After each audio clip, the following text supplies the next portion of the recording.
Premier paragraphe, deuxième paragraphe. Premier paragraphe, Naasé. On fait. Deuxième paragraphe, Nishma. Mais il faut ajouter le paragraphe 0. C'est que tu vas faire au paragraphe 1, parce qu'au paragraphe 0, tu sais qui tu es. Je reviens en arrière à propos de la sortie d'Égypte. Qui est-ce qui est arrivé au Arsinaï?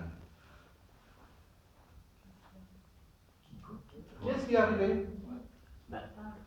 Ça veut dire qu'il y a un mérite d'être arrivé qui précède tout autre mérite. Et c'est pas par hasard que ceux qui sont arrivés sont arrivés. C'est ça qu'il faut arriver à comprendre. Et malheureusement, c'est ce dont vous voulez parler maintenant, malheureusement, de nos jours, c'est pour ça qu'il disait que le point de vue pédagogique, il faut changer l'ordre des choses. On est arrivé à une situation où, et ça c'est vraiment la conséquence de ce qui s'est passé pendant tout le processus de l'émancipation, on ne sait plus qui on est. Et on se dispute depuis 200 ans pour savoir qu'est-ce que c'est que la définition d'être juif. Vous connaissez beaucoup d'Allemands qui se posent la question, beaucoup d'Italiens qui se posent la question. Peut-être aujourd'hui, avec les problèmes en Europe d'identité, comment ça s'est posé. Mais les Juifs, depuis plus de 200 ans, se posent matin, midi et soir la question de mais qu'est-ce que c'est que être juif? Il y en a qui viendront et qui diront une nation, il y en a qui viendront et dire une religion, puis il y en a d'autres qui viendront dire une culture. Comment vous les mettez d'accord tous ces trois-là? Parce que la vérité, c'est que c'est tout ensemble.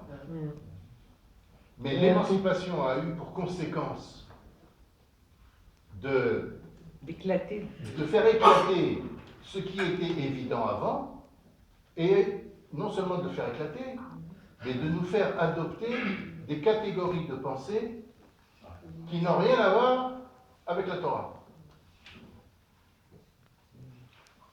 On a adopté les catégories chrétiennes. Soyez. Le christianisme, l'Europe a subi un processus au XIXe siècle qui passer d'une Europe chrétienne religieuse à une Europe chrétienne non religieuse laïque. Et donc, quand aujourd'hui vous parlez par exemple avec. Il y a une branche comme ça dans les facultés, d'histoire des religions, l'histoire comparée des religions. Ils ont tous un problème avec le judaïsme.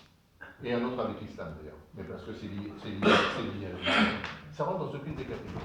Quand ils commencent à comprendre de quoi ils parlent, ils se disent là on a un problème.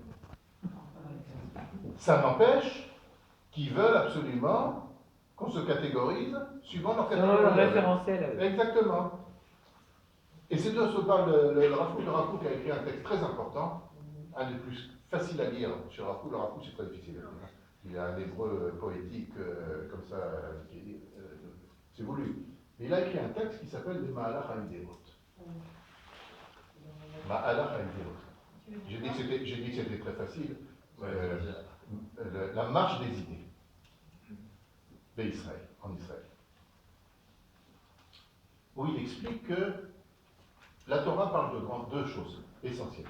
Un, la idéa Elohim, l'idée divine. Pas l'idée dans le sens platonien, si vous avez des références de Platon, c'est pas ça du tout. Plutôt dans le sens hégélien. Donc il y a l'idée divine, idea Elohim, et la idea Elohimite. De l'État? Non, de la nation, du peuple. Et ce qui s'est passé pendant toute l'histoire de la Galoute, c'est que ces deux idées-là ont été réduites et sont devenues caricatures de ce qu'elles étaient au départ. Idea Elohim est devenue la idea datite. On est devenu une religion. C'est pour ça que je disais, qu'est-ce que c'est que la Torah? Voilà. Alors si on dit la Torah c'est une religion, on est en dehors de l'attaque. Parce que la Torah, elle a rapport avec toute la vie. Oui. Et alors que la religion, c'est quoi? C'est une affaire privée. C'est ça la conception de la religion en Europe. C'est une conception laïque, ça. Oui, mais non, non, c'est depuis toujours. Le catholicisme, ça a toujours été une affaire privée. Ah, c'était une affaire d'État au départ. Non, non, non, L'Église, ça n'a jamais avec l'Église qui fusionnait avec Non, non, la non, ça n'a royauté. jamais été. Non, non, non, non, non, non, non. Il y avait le pouvoir séculaire et le pouvoir de l'Église, qui n'avaient rien à voir. Ils ont toujours été très, très précis sur cette histoire-là. Comme par exemple, vous dites aujourd'hui à l'Église, mais vous avez tué des milliers de personnes, enfin des milliers, pendant l'Inquisition et tout. Non, on n'a jamais tué personne. Parce que qu'est-ce qu'ils faisaient? Il y avait le jugement du tribunal de l'Église. C'est des arguties. Non, oui, oui, bien sûr, c'est de l'hypocrisie. C'est arguties. Bien sûr que c'est de l'hypocrisie. Mais la personne, le bureau qui exécutait, c'était au nom du roi. Ah oui, d'accord. Voilà. Donc pour eux, Se dédouaner. ils sont clean. Comme on dit en français. Ouais. Alors, vous avez transformé la idea Elohim en idea Dati. Et de l'autre côté, qu'est-ce que vous avez fait de cette belle idée? Eh bien, vous en avez fait une caricature aussi. Ça s'appelle, de notre temps, ça s'appelle ou l'impérialisme, ou le fascisme, ou tous les ismes possibles et imaginables que vous retrouvez pendant tout le 19e et le 20e siècle. Les idéologies, quoi. Les idéologies. Et le Rav Kook bien dit, mais c'est pas ça du tout dont on parle. Il faut revenir aux définitions de base. Et pour redevenir aux définitions de base, il faut d'abord, comme disait Manitou, que je redevienne hébreu. Si je suis toujours en train de penser au niveau de mes catégories de pensée, enfermé dans le système finalement qu'on m'a imposé du monde occidental au moment de l'émancipation, je n'en sortirai jamais. Et donc on va se disputer, on va s'engueuler en disant mais c'est une culture, c'est une religion, enfin tous ces débats et puis des milliers de livres qui ont été écrits là-dessus, qui n'ont aucun sens. Qui n'ont strictement aucun sens. Donc il y a tout un mouvement à faire pour commencer à comprendre d'abord qui on est, plus exactement qui on est supposé être et l'être dans la réalité. Et ça, c'est une question qui a occupé les Juifs pendant effectivement 1900 ans d'exil. Parce que, je crois qu'on on a parlé une fois quand on a parlé de la différence entre Jacob et Israël. C'est le même personnage, il a deux noms différents. Ça veut dire qu'il a deux envergures d'identité complètement différentes. Et la Torah, une fois l'appelle Jacob, une fois l'appelle Israël. Et suivant la typologie qu'ont enseigné les Koubalim, il y a un parallèle exact entre les trois exils et les trois patriarches.